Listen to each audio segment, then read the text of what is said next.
Main গেটে আইএনটিটিউসির সর্বোচ্চ নেতৃত্ব বিশাল সমাবেশ করে কেন্দ্রীয় সরকারকে চরম হুঁশিয়ারি দিল। শ্রম আইনকে শ্রমিক বিরোধী চালু করা যাবে না বাংলাতে।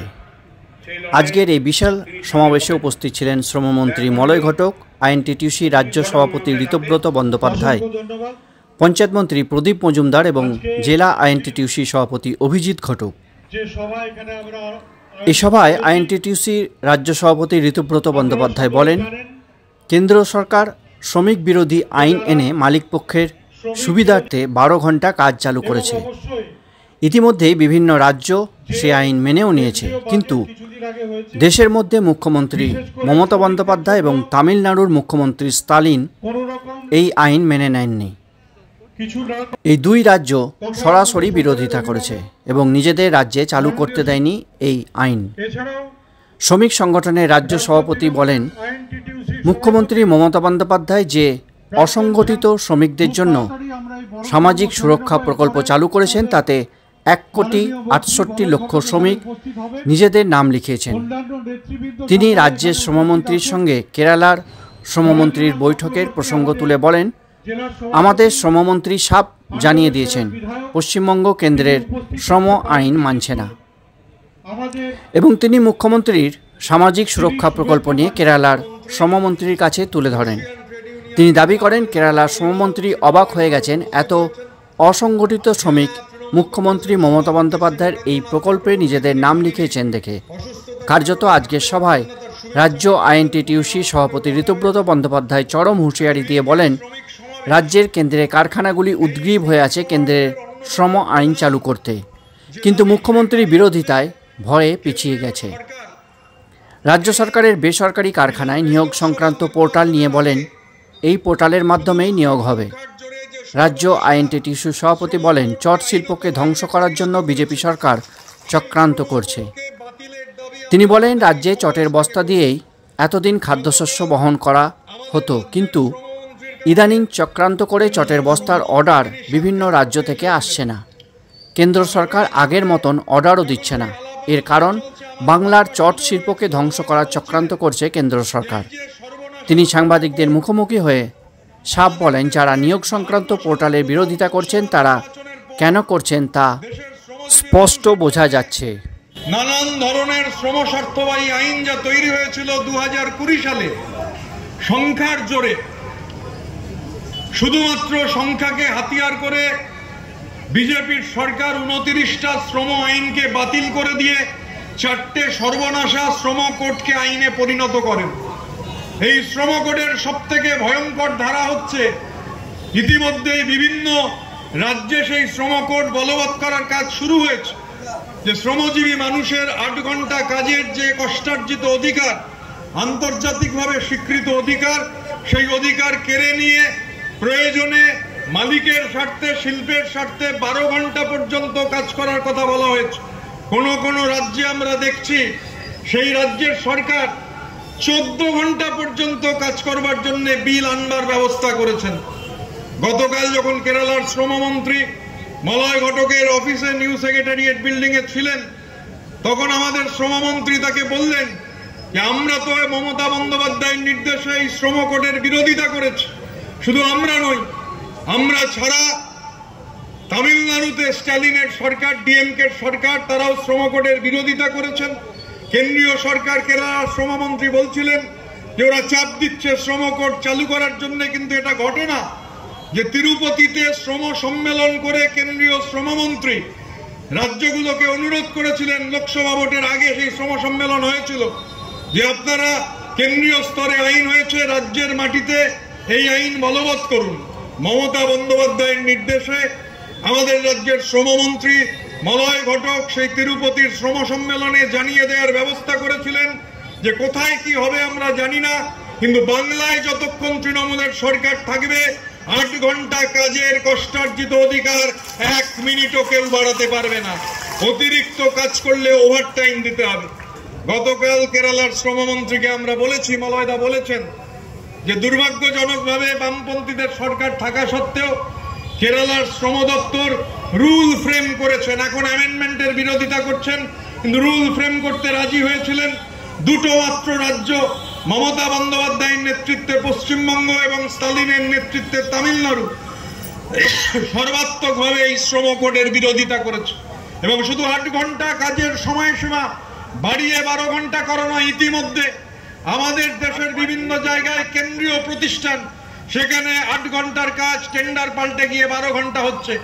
আমাদের এখানে এখনো কেন্দ্রীয় রাষ্ট্রায়ত্ত সংস্থা তারা এই কাজ চালু করতে পারছেন না, কারণ রাজ্য সরকার, রাজ্যের শ্রম দপ্তরের সক্রিয় বিরোধিতা রয়েছে।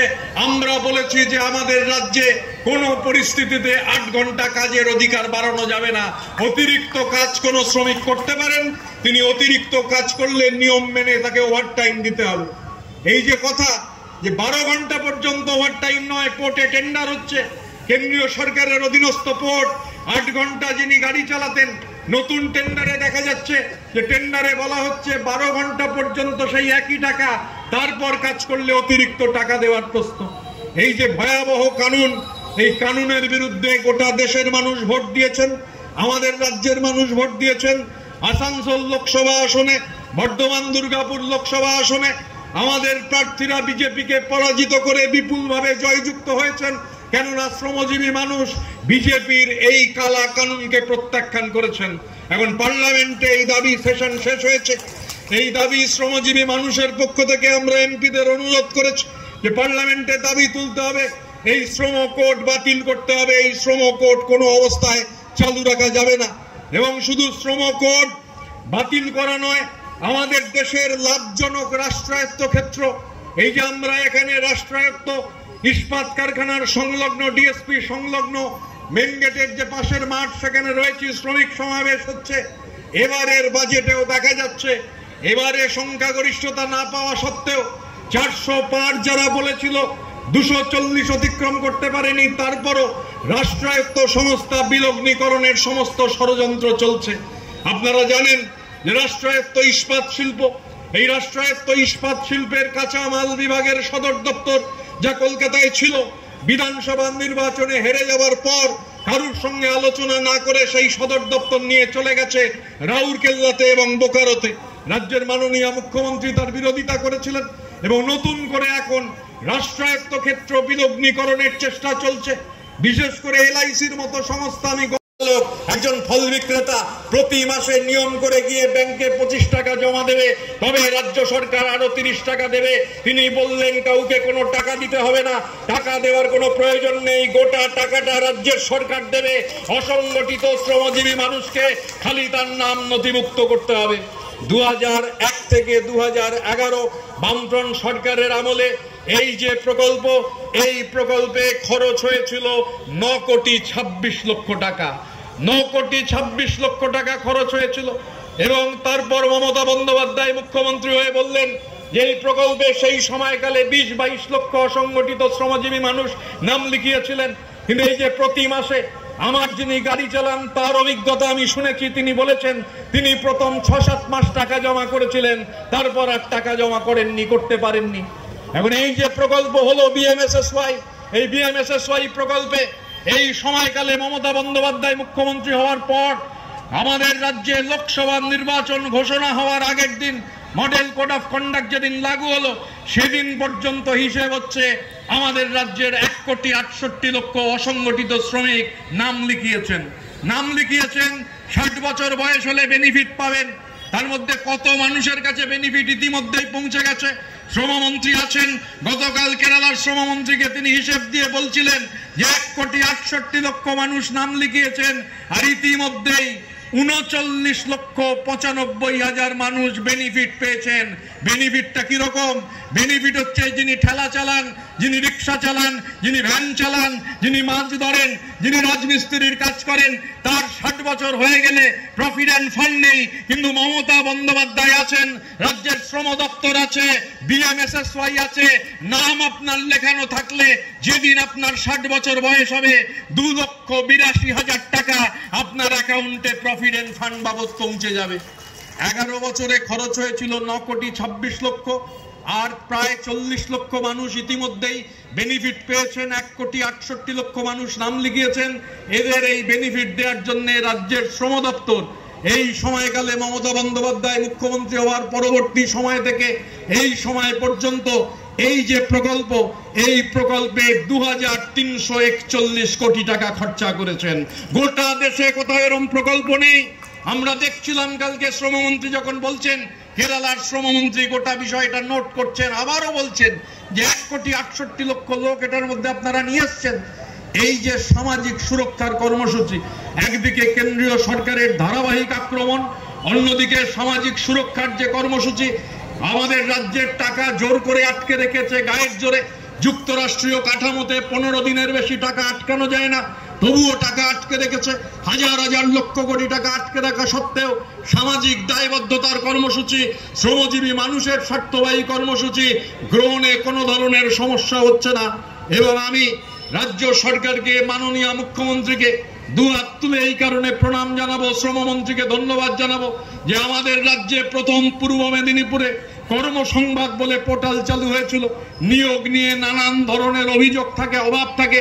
রাজ্যের সরকার প্রথম নোটিফিকেশন চালু করেছিলেন যে পোর্টাল, কর্মসংবাদ পোর্টাল জেলায় জেলায় চালু হবে। আনস্কিল লেবারার্স, যারা আনস্কিল লেবারার রয়েছেন, যে কোনো জায়গায় তাদের নিয়োগ হলে এই কর্মসংবাদ পোর্টালের মধ্যে দিয়ে হবে। জেলা শাসক গোটা ব্যাপারটার তদারকি করবেন। এই বিষয়ে শ্রমমন্ত্রী নিশ্চিতভাবে বলবার সময় বলবেন এই কর্মসংবাদ পোর্টাল, এবং বিশেষ করে যে জেলায় শিল্প রয়েছে, কর্মসংবাদ পোর্টালের অন্যতম মূল কথা হচ্ছে ডোমিসাইলের অগ্রাধিকার। সেই জেলার মানুষ যাতে সেই শিল্পে অসংগঠিত ক্ষেত্রে আনস্কিল লেবারার হিসেবে সুযোগ পান, তার জন্য কর্মসংবাদ পোর্টাল গত 1-1.5 বছর ধরে পূর্ব মেদিনীপুরে চলছিল। গত 8 তারিখ, আজকে হচ্ছে 10। আমাদের রাজ্য হচ্ছে চটের রাজধানী। বিপুল অংশের পাট চাষি আছেন, বিপুল অংশের চটকল মজদুর রয়েছেন, চটকলগুলো রয়েছে। কেন্দ্রীয় সংস্থা, বিশেষ করে এফসিআই এর খাদ্যশস্য, চাল হতে পারে, গম হতে পারে, চিনি হতে পারে, চটের বস্তায় হচ্ছে তা ভরা হয়। এই অর্ডার আসে, বিভিন্ন রাজ্য সরকার অর্ডার দেয়, এফসিআই অর্ডার দেয়। হঠাৎ করে এই অর্ডারের পরিমাণ কমে গেছে।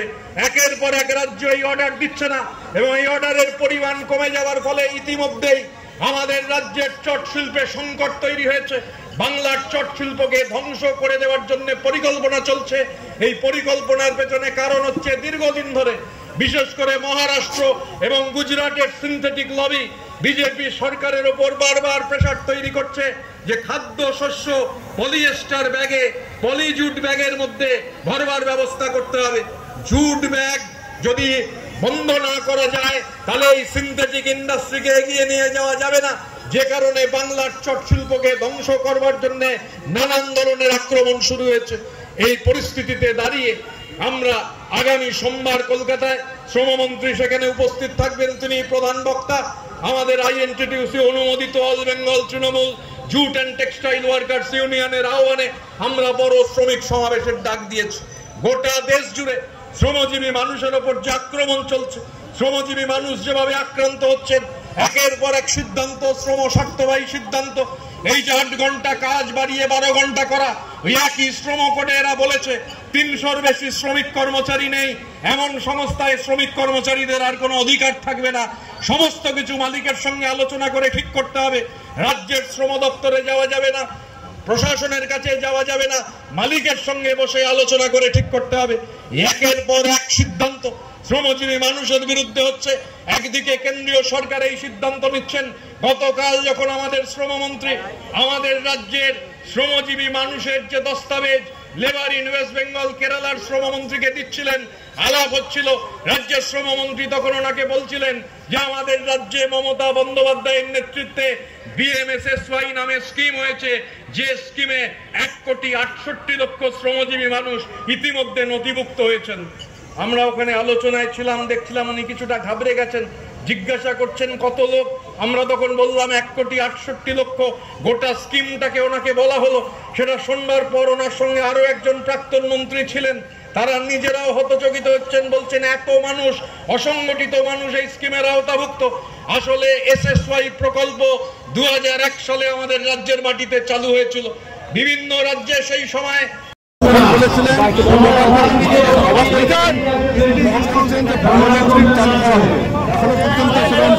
আমরা তো ট্রেড ইউনিয়ন তার বায়োমেট্রিক চালু করতে পারে না।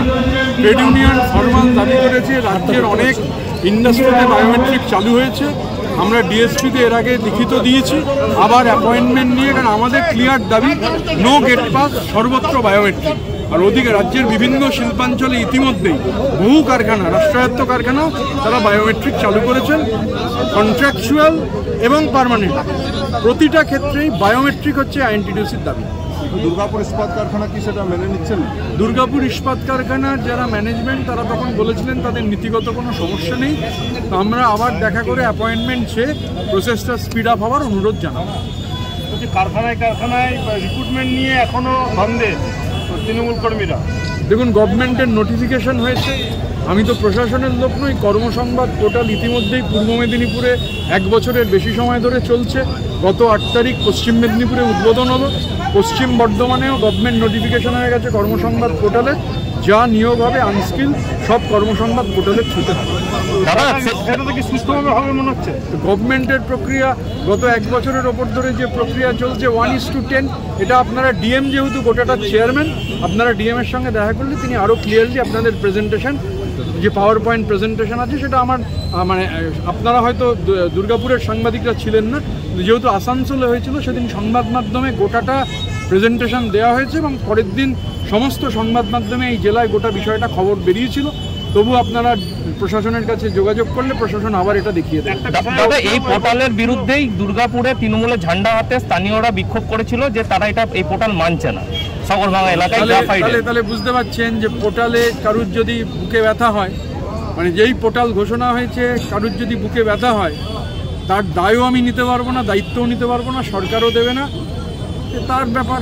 গভর্নমেন্ট একটা প্রক্রিয়া চালু করছে একটা মানে, এবং প্রক্রিয়ার যে প্রসেসিংটা মানে এতটাই স্বচ্ছ, র্যান্ডামাইজেশন, ইন্টারভিউতে নাম পর্যন্ত দেখার সুযোগ নেই। যে যখন ইন্টারভিউ দিতে যাচ্ছেন যিনি এমপ্লয়ার তিনি তার নাম মানে যখন পৌঁছচ্ছেন কোর্ট ডকেট পাচ্ছেন, আপনারা সেটা প্রশাসন দেখিয়ে দেবে। তার বিরুদ্ধে কেউ যদি বিক্ষোভ দেখিয়ে থাকে তার দায়িত্ব কোনোটাই আমরা নেবো না, নিজের দায়িত্ব নিজে নিতে হবে। টাকা নিয়ে কারখানায় কাজে ঢোকানো, এটা কি যেটা বদনাম ছিল এটা কি বুঝবে মনে হচ্ছে? দেখুন, অভিযোগ কিছু আছে বলেই নিশ্চিতভাবে তো গভর্নমেন্ট এই কর্মসংবাদ পোর্টাল তার প্রক্রিয়া করেছেন, এবং কর্মসংবাদ পোর্টালটা তো এটা কোনো তো ট্রেড ইউনিয়নের বিষয় নয়।